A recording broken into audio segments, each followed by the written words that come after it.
At the Christmas gala, my husband pointed at his Italian leather shoes and said, "Clean them or I'll divorce you." I looked him in the eye in a room full of crystal and cameras and said no.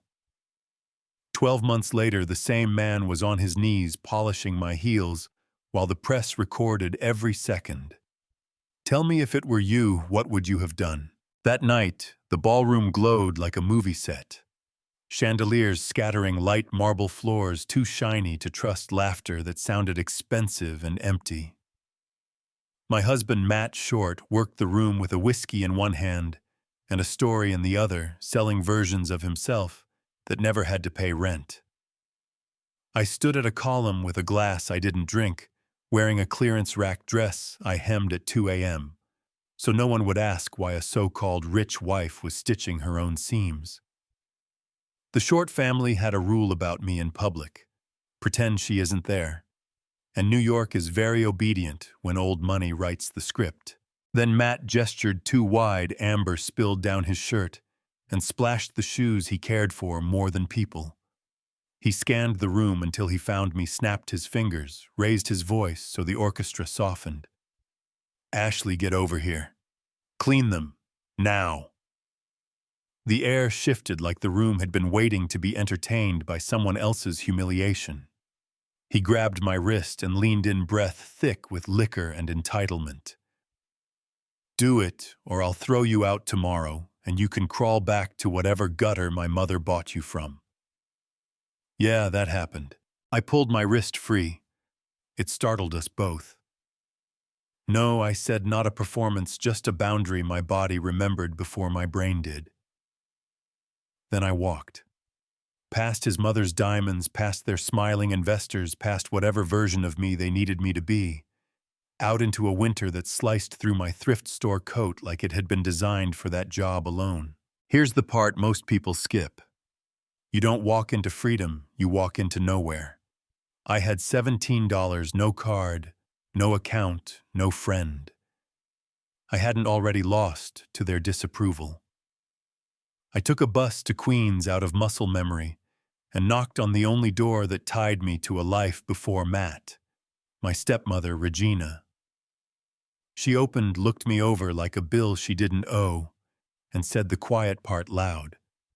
"Go back, apologize, be better behaved." Then she closed the door like a gavel. "If it were you, would you have begged to sleep on that couch, or kept walking?" So I went underground, literally to a subway bench where the tiles keep their own cold. I watched trains arrive and leave, watched couples who didn't know they were in a movie passing through my scene. Around 4 in the morning, a transit worker with a lunch pail stopped and studied me the way a parent studies a kid who swears they're fine. He handed me a peanut butter and jelly wrapped in foil and a coffee that tasted like sugar and kindness. "Sometimes the world gets small and dark," he said, "no pity in it, just experience. You got to outlast it till the light comes back." He didn't ask questions. He didn't rescue me. He put human back in me for the price of a sandwich. Memory is a strange mercy. Sitting there counting the last of my dollars, something surfaced like a Polaroid from the bottom of a drawer. My mother Miriam, years before cancer, muting the TV and taking my 10-year-old hands in hers. "There's a blue metal box in the attic of the house with the blue door," she said, eyes steady. "Near the chimney. Inside is an envelope. Don't touch it unless you have nowhere else to go." I'd forgotten for years, until I couldn't. It took 2 buses and 3 of my last dollars to get back to that street where the sidewalks still knew my steps. The house looked smaller, tired but standing. An elderly couple answered the door with the caution of people who've learned the hard way that knocks aren't always neighbors. I said my mother's name and asked for 5 minutes in their attic. They shared a look with 40 years of conversation in it, then waved me in. We found the hatch. I climbed, he followed with a flashlight. Insulation itched my wrists, dust hung like confetti. Then my fingers touched metal. Cold, rectangular, exactly where my mother said it would be. a blue box. Inside a manila envelope sealed with yellowed tape, my mother's handwriting on the front. For Ashley, when you need it most. I love you forever. I sat in that dust and shook without making a sound. The letter made a different kind of sound. The sound of a life folding open. My mother wasn't only Miriam Gardner, the woman who chose county hospitals and night shifts and small hopes. She was born Miriam Holloway. Disowned by a family whose textile patents printed money before my grandparents were even a thought. Her grandmother Dorothy built a fortress of paper around the future, an irrevocable trust that locked the fortune against gamblers, con men, and cruel sons-in-law. If my mother died without claiming it, everything passed to her direct descendant, me, as long as I claimed it before 30. The last page had numbers I read twice, then a third time because my brain didn't believe my eyes. $720,000. Wait, 720 million. Say it like a breath you're afraid to take, because you don't know what it will change. Money doesn't fix everything, but it buys the time you need to repair what matters. I walked into Whitmore and Associates with subway dust in my hair and that envelope in my bag. The receptionist hesitated until I laid the papers down and said, "My name is Ashley Gardner. I'm here to claim my inheritance." The senior partner, Howard, treated me like someone's granddaughter and like a client. He explained how they'd tried to find me, how letters to the mansion were screened by staff, instructed to throw out anything that didn't polish the family name. They swabbed my cheek for DNA, put me in a quiet hotel, handed me a small advance. "Don't spend," Howard said, "learn." I believed him. 3 days later, the signatures moved, and the numbers became mine on paper. I didn't buy a car or a bag or a title. I rented a 2-bedroom in Brooklyn with good light and cheap floors, stood at the window that first night, and made a promise. I won't waste what my mother protected. I won't become what he is. I'll learn, then I'll move. Learning had faces. Patricia, a turnaround legend who could smell a broken P&L from the elevator. James, the developer who taught me how zoning slices a city into chessboards and why a pretty lobby can hide a terrible cap rate. Louise, the fashion lifer who understood what makes a seam last longer than a trend. Mornings with cash flows and debt ladders, afternoons with fabric weights and fit models, and cost of goods nights with lease abstracts and lender covenants until my eyes watered. Pattern interrupt. Boring is a superpower. Sit with the numbers until they confess. Louise asked why I wanted to design at all. I told her about tugging cheap zippers over girls who deserved better, about women whose bodies were beautiful in ways trends forgot. Holloway Atelier started on a legal pad. 24 pieces that worked together and stood alone, priced for women who calculate cost per wear with a calculator and a sigh. I hired seamstresses other houses aged out and paid them like the masters they were. The showroom looked like a gallery without the attitude. Clean lines, soft chairs, room to breathe. We launched. Reviews called the collection mature and kind to real bodies. Orders filled the schedule for months. It wasn't magic. It was care. While I was learning to breathe, Matt was running out of air. Variable rate debt he didn't understand, properties mortgaged, past the point of sense deals handed to college friends who called him brother and couldn't carry a spreadsheet across the street. His father's health slipped. The old man's reputation couldn't cover for a son who missed mornings and slurred afternoons. And that Christmas video, the one where he told me to clean his shoes, made quiet rounds in circles where money sometimes remembers to care about character. I didn't chase him. I built a net. Through a mentor named Peyton, a man my father-in-law once wronged, I learned the silent science of closing doors. When investors asked if short properties was a good bet, I showed them the debt schedules and cash flow gaps and let the facts talk. When banks wanted color, I sent them public filings that spelled out risk in numbers that didn't blink. I didn't tell anyone what to do.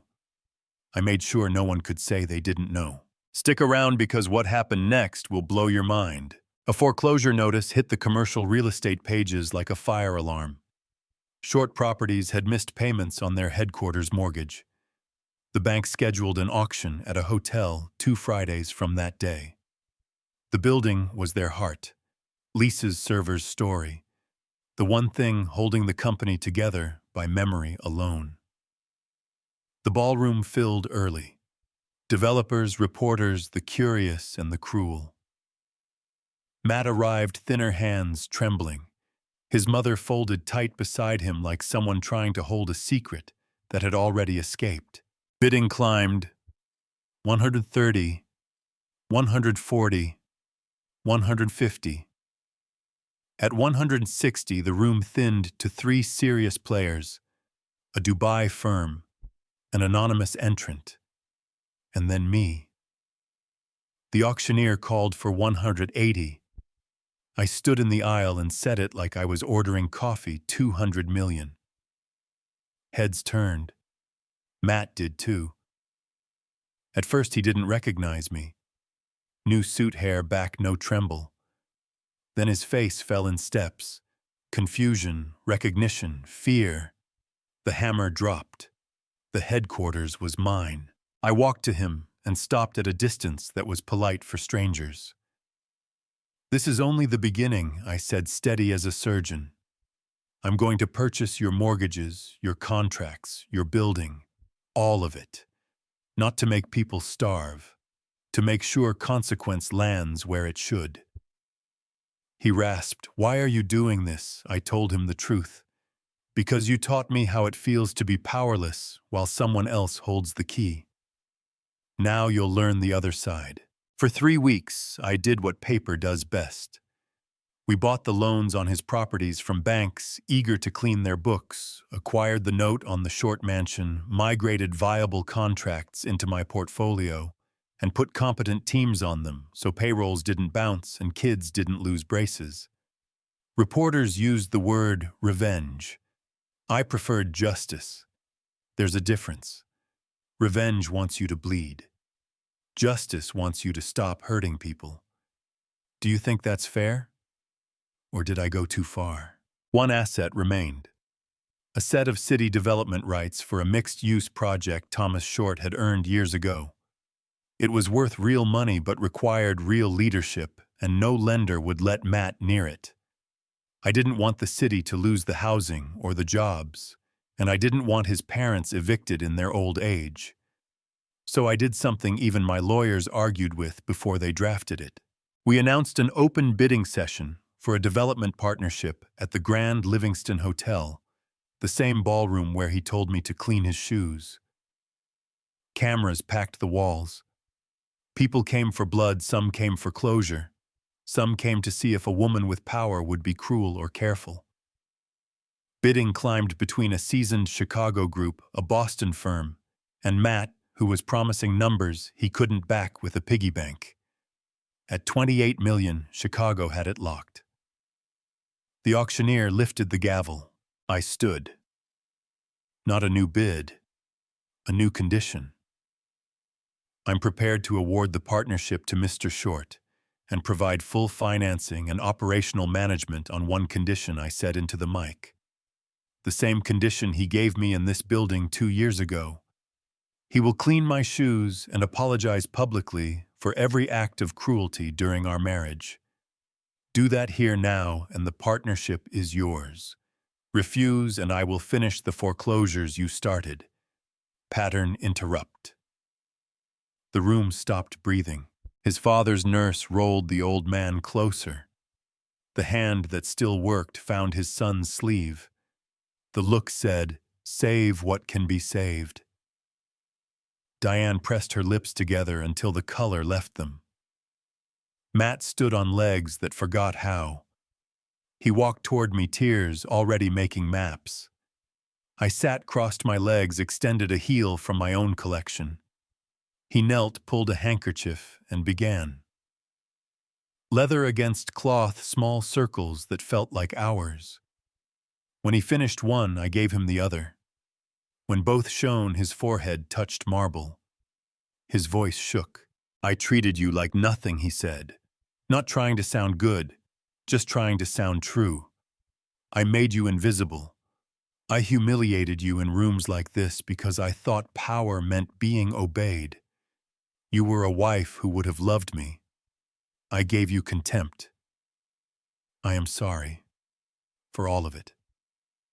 I let the quiet hold the apology or break it. I still don't know which it did. Then I stood. This isn't forgiveness, I said for him and every microphone. Forgiveness takes years and trust I don't have yet. This is accountability. Terms are simple. My consortium finances and runs the project Short Properties, contributes the existing rights his parents keep the mansion for life when they pass title transfers to a foundation that houses women leaving abusive situations. He stared at my hand like touching it might burn and then took it. I helped him up. The room argued with itself in whispers. Justice, spectacle, karma, cruelty. Maybe it was all of them at once. After that day, there were no fireworks, just work. We stabilized the project, set wages that made sense, brought in contractors who didn't steal time or materials, delivered units the city needed, turned a profit that fed my foundation. Holloway Atelier opened in new cities without losing its soul. I took board seats where a woman's voice could do more than decorate a photograph. Across the river, the short house grew quiet. Thomas passed in a room that suddenly felt too big. Diane began showing up at the foundation on Tuesdays and Thursdays, sorting clothing, listening more than she talked. Life has a way of sanding edges you swore were permanent. And Matt. Every month, like rent, a letter arrived. No begging, no brand management, just a ledger of deeds, sobriety coins taped to paper photos of affordable housing sites. He helped build notes about meetings he still attends, because change isn't a finish line. He never asked for a reply. I kept the letters in a drawer I opened when I felt something sharp and didn't know if it was anger or grief. Years later, the mayor's office gave him a community development award, and I slipped into the back of the auditorium like a person visiting a church they used to belong to. He looked older in the honest way, not the punished way. He thanked his team and talked about failure like a country he'd lived in long enough to learn the language. Our eyes met for a second. He didn't say my name. After he asked for 10 minutes in a coffee shop with bad chairs, I said yes to the 10 minutes, not to anything else. We built a rule. 1 coffee a week, public places, no expectations, no rewriting history. You can call me naive. You can call me human. You might be right both times. Let me say something plain before we close. The night he told me to clean his shoes, I didn't have a plan, I had a word. No. The morning I opened my mother's letter, I didn't become rich, I became responsible. The day I made him kneel, I didn't prove I'm better than him. I proved I wasn't going to pretend what happened didn't matter. And every day since I try to use what my mother saved to make rooms safer for women who can't yet walk out. So where do you land on this? Is public accountability the right answer for public harm, or did I cross a line? Would a private apology have been enough? Or is power only honest when it bends in the same room where it once broke someone else? If it were you, what would you have done? Taken the building, the company, the apology, or walked away and never looked back? I want the truth, not the polite version. Well, if you're still here, thank you for hearing me out. And stick around, because the next chapter isn't about him at all. It's about a blueprint for anyone rebuilding after someone with money told them who they were. Drop a comment and tell me where you're watching from. Tell me what part hit you hardest. The blue box in the attic, the sandwich on the bench, or the gavel in that room. Tell me whether justice and mercy can live in the same house or if one always evicts the other. And if you've ever had to say no with your whole spine, write that story below. Somebody who needs courage might find it in your words today.